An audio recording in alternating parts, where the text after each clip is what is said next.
evening, everybody. Guys, gals, pals. It's good to see you again.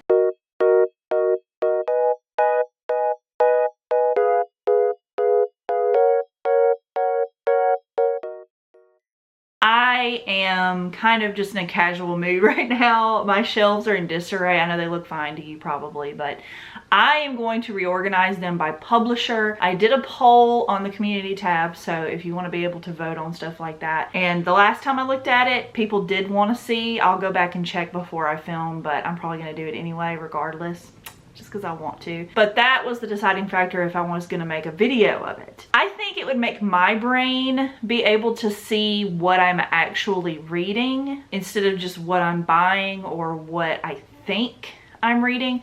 I think if I do it by publisher, it will also show me who I use the most, like who I read the most of. I have a couple of publishers that I think would be the winner, but you never know until you actually do it. So that's what I'm gonna do. I'm not gonna worry about height or anything. I'm just gonna do it by publisher and see how that makes me feel. I think I wanna move this regular bookshelf on the other side of this room. This is kind of my personal library now. It's technically a dining room, but we eat at dinner. We eat on these little TV trays in front of the TV because we're millennials. And so this dining room is my library, so I can get to do with whatever I want with it. And that's what I want to do. So I think I'm going to get another manga shelf here and then spread these out, put less on the bottom shelves other than like the heavy stuff, and move the books to that side. I think I could fit 2 regular bookshelves over there. I go through phases where I will read a ton of just regular literature books, like regular books, all kinds of genres. And then I'll just go for like a year where I won't touch a single regular book. And right now I'm on that where I haven't read a regular book in like months, like a year probably. I just have no interest in it right now, but I probably will get back to it. And these are all books that I have personally read and loved. I want to talk about books, manga and stuff that I have read in the month of April. I read quite a few. Let me count them here for you. I read 20 volumes of manga this month, and that doesn't count like omnibuses. That's just contained volumes. So 20. Pretty good stack here, so let's just jump into it. The first thing I have here is PTSD Radio Volume 2. This is the omnibus that collects volumes 3 and 4. I love the first 2 a lot. This is very creepy. I like it more than Junji Ito, but it's kind of not even comparable to Junji Ito in different ways. This is more of a linear story, but also it jumps around because you're following several different people experiencing the same phenomenon, if that makes sense. It's just really, really creepy, and I'm not quite sure what the radio has to do with anything yet. I hope that that comes up soon, what the radio is talking about. The bad guy in this is very interesting to me. And I recommend it if you like horror. I think it's a good one. The next thing I read is a new, very popular one that's been coming out by Kodansha. This is A Condition Called Love. This first volume, the first one, this is the second one. The first one I read was a little odd. I had high expectations based off of the reaction that Twitter and YouTube and the public in general had about it being released in English. And so I got really excited, and I figured it would just be like a run-of-the-mill shoujo. It does have elements of that, but also the guy had so many red flags to me in the first volume. I was just kind of like, oh no, is this going to be one of those where I actually hate it when everyone loves it? But I did end up buying the second volume just to see, and I actually really like it. I think it's starting to mellow out. So if you were kind of turned off by the first volume because of him, maybe try volume 2 and see if you still feel that way, and then I guess you can make your decisions there. You're a grown up, you can do that. I'll let you. But I have decided to continue. I really like it. The releases are gorgeous. This nice soft matte. They're very pretty and soft, and I love the main girl. I love her so much. Like, she might be my favorite character out of this so far. She's really cute. She reminds me a lot of myself and my self-doubt, especially when I was growing up. So I'm very much enjoying this, and I recommend it. Next, I read volumes 8 and 9 of Ouran High School Host Club by Bisco Hattori. It is a classic shoujo. It's the one that everyone has read, everyone has watched, everyone wants a season 2 or a remake. I want a remake like they did with Fruits Basket, but that's just me. I'm liking it now. I think once we got past like volume 7 or 8, I think it was this one, I actually want to pick up volumes. I really struggled, and I don't think it's because I watched them in the anime. I think it's because the material gets better. The artwork definitely gets better. I hated the first volume. The artwork was so messy to me. I mean, to each their own, and I love when a mangaka improves while they're writing and gets better if they were sick. There's several reasons why they may not be great at the beginning, and I can understand that. But personally, I think it's gotten so much better. The story's gotten better. I have no idea how this officially ends. I'm very happy that I finally have the whole series. I bought the box set for myself as a little treat, paid it off in payments just so it wouldn't freak me out when I look at that bill. I know that's weird, paying off manga, but I tried it just to see. I'd never done that payment plan that Right Stuff offers. I forget, Sezzle or something. I don't know if it's Sezzle or something else, but it was similar to that, like a 4 payment system. So I did that with this, and it was worth it. I paid it off very quickly, and I'm enjoying it now. So I'm very glad that I finally got to read Ouran. Everybody knows what Ouran is, so I don't feel like I have to explain that to y'all. Next, I read volume 5 of Imakoi, or Amakoi, Now I'm in Love by Ayuko Hata.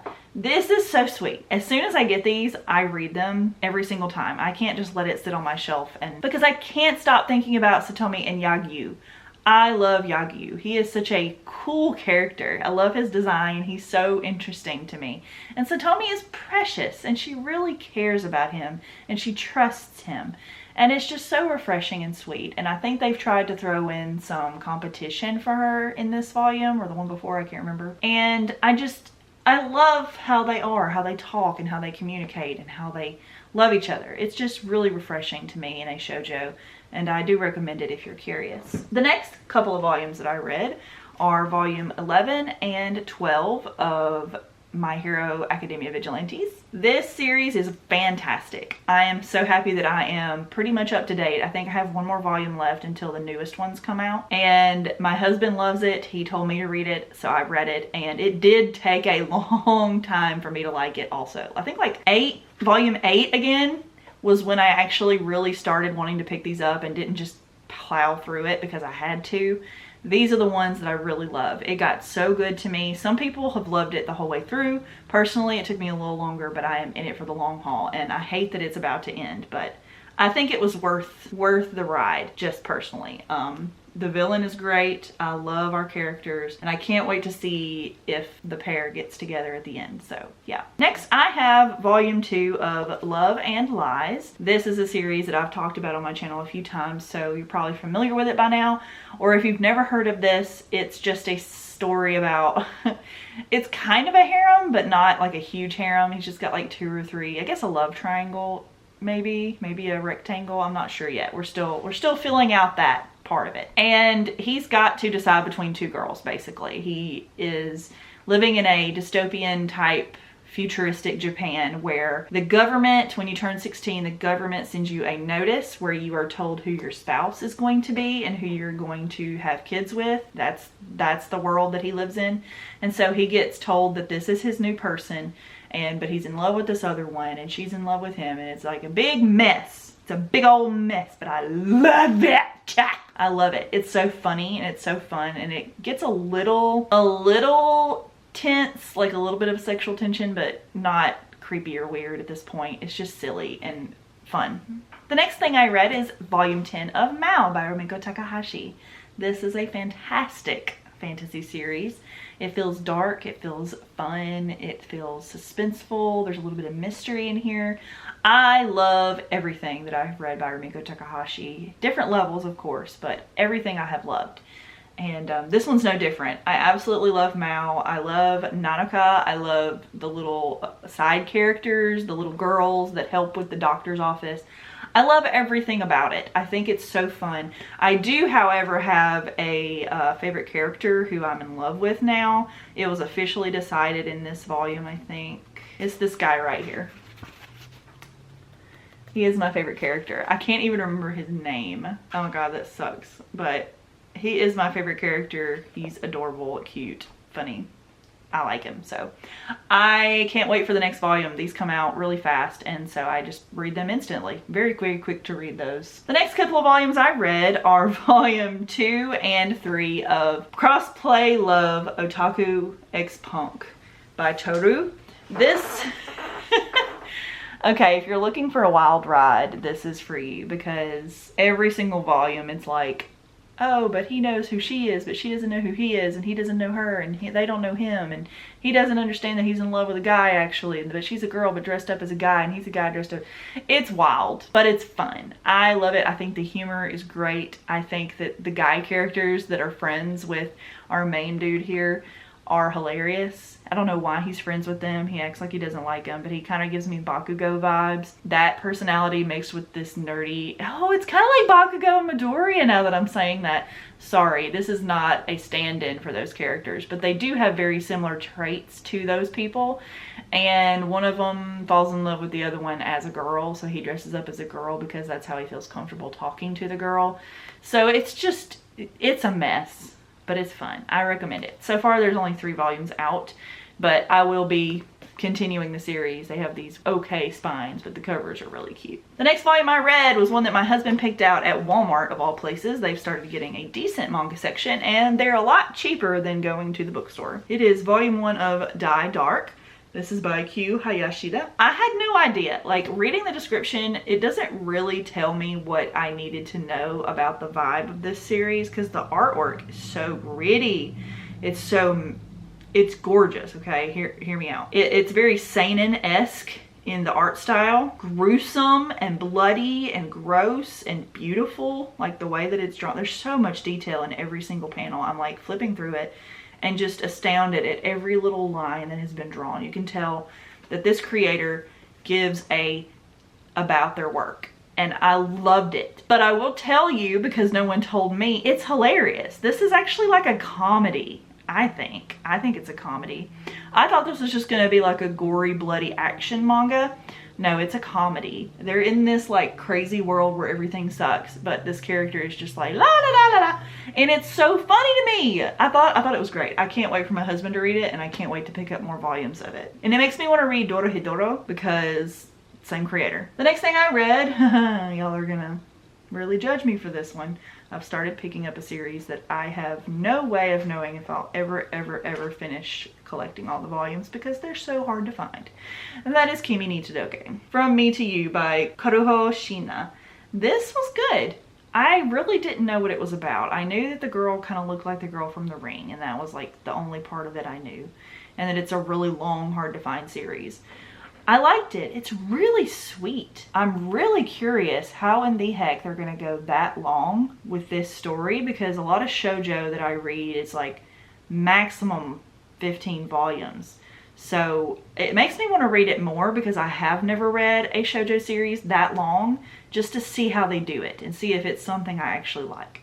And if I don't, I'll just sell the volumes. People really love this series and they still want to collect it. So I found volumes 1 and 2 at our Barnes & Noble. So I guess some of them are getting reprinted. It was really good. I liked it. I recommend, if you haven't tried it, if you can stand to try to collect them. The next thing I read is an older series. It's by the same creator as Love Attack, which is a series that I read last year, I think. And I really liked it. It was like in my top 10 or something. It never got printed. That one never got finished in English. I have to go read it digitally, which I have yet to do, but I want to. I'll try. And this is another series by that creator, but it's like 3 volumes, so I wanted to try it. It's called Heaven with like 2 exclamation points, you can see. And it's got her and this little monkey. It's about a girl who, she's like a medium or something. She sees spirits and ghosts. And this guy that she's classmates with, it's weird. I don't even fully remember it, and I read it this month, if that tells you anything. It's a short and sweet series. Very similar to Love Attack in the dynamic between the guy and the girl. They're both very violent, and they're very obnoxious and mean to each other, but they like each other, you can tell. I'm gonna keep reading it, but there's like a possession in it of this demon character who takes over the guy and like makes him act a certain way when he doesn't normally act that way. So it's like, it's supposed to be like a comedy romance, I think, but we'll see. The next things I read are volumes 3 and 4 of Komi Can't Communicate. This is starting to become one of my favorite pickups. It used to just be ones that I would pick up randomly, and it is still, but I'm a little bit more wary of picking them up now because the volumes that I need are a little hard to find, I've noticed. And I thought that these would just keep getting printed and printed and printed because of how popular it is, but maybe that's starting to die off where I'm from. Maybe they're ordering it less actually. So I kind of need to start catching up on it and actually getting serious about collecting it, because I don't want to miss out. It's already like 25 volumes long, so I need to kind of start catching up. I'm not in a huge hurry, but I do need to step up my game a little because I do like it. It's so cute. These are the back covers. You can see a little bit. Comey is precious, and these are funny. They're silly, but like my kind of silly, so I will be continuing this series. The next thing I read is volume 8 of Yu Yu Hakusho. As you know, I've said this is the year where I'm finishing Yu Yu Hakusho.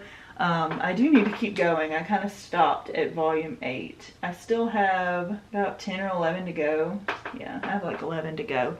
So I need to keep going before the year's out because I do want to finish it this year. It is so good. I think I'm just prolonging it because I don't want it to be over. But then when it's over, I can either just reread it or I can watch the anime again. I am always, hear me out, I personally am always on a reread or a rewatch of Yu Yu Hakusho. It just depends. I read some of Yu Yu Hakusho when I was very young, and I watched the show when I was a kid, the edited Toonami version, when I would get home from school every day. And so that's what spawned my love for the series. It's my favorite anime ever. Now I have declared it so. And I finally bought the entire series once they stopped airing it, and so I watched the whole thing through, which I had never seen because they didn't air all of it when I was a kid.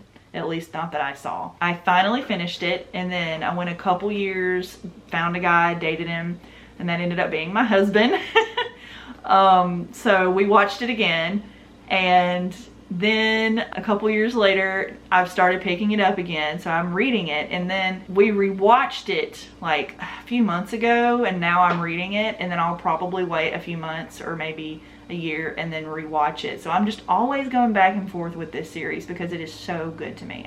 I can't get enough of it, and every time I watch it I notice new things, and every time I watch it I'm like, this has aged so well, and it is still top tier. I don't ever, the only time I cringe, there's like a couple, and that's because they use like the R word or they make transphobic comments, but the author is very trans forward. He was just outdated. He had the right intentions in mind, I believe, personally, from what I have read about him. You know, the verbiage is just outdated. So if you can get past that, you can get past a few of the little sexist things that happen here and there because he's a teenage boy, I think you'd really love Yu Yu Hakusho. Rant over. The next 3, if you're not of 18 years old, you need to get out of this video because these last 3 are adult only, and I will not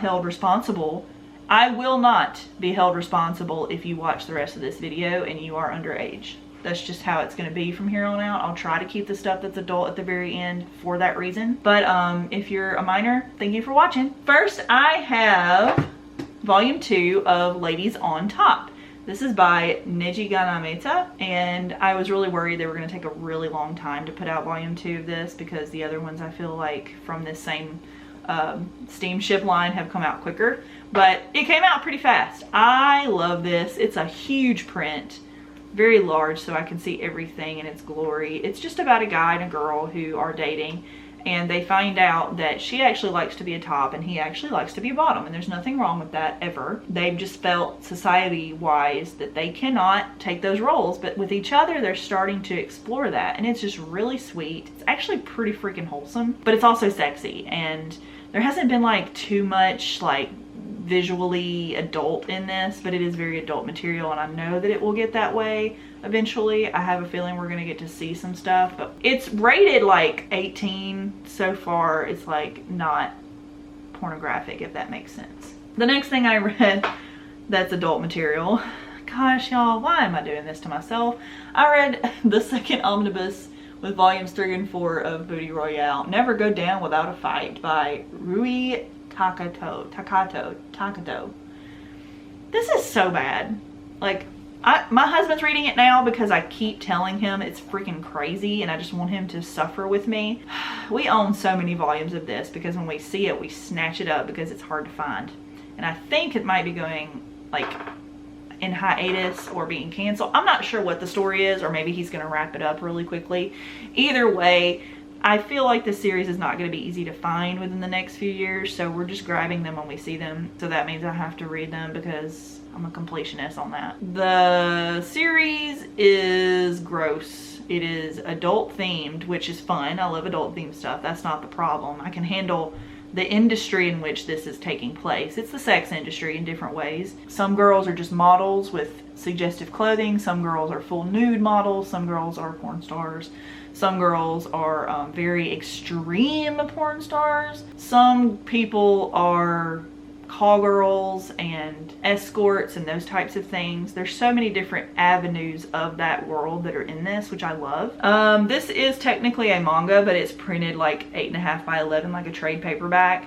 It is My Housemaid is a Tentacle Monster, and it's written by Aki Dearest, who is a YouTuber here, and art by GY Guy, I guess is how you say their name. I bought this out of pure curiosity. I used to watch Aki Dearest when I was a lot younger. I kind of just stopped watching her because I grew into different interests at the time. This is her self-insert character in a lot of very pornographic situations involving tentacles. It was interesting and I kind of enjoyed the story of it, but it was weird reading this about a person who actually exists when they put themselves as that character a lot. Maybe I have fallen out of touch with her channel. Maybe that's no longer the case, and if so, I'm sorry to misinform you, but that is just what I know, and it just kind of weirded me out a little bit. There's nothing wrong with it personally. Own your sexuality, that's great. I'm happy for her, but I could never, even if I was a 10, I could never personally put myself in adult material because I would worry about safety personally. But I hope that this, you know, doesn't lead to anything nefarious from her fans, because I liked it. I would like to see another volume of this. I would read it. It is a large print manga, so the art's gorgeous. You can see every vein, every drop of liquid, every crevice. It's pretty.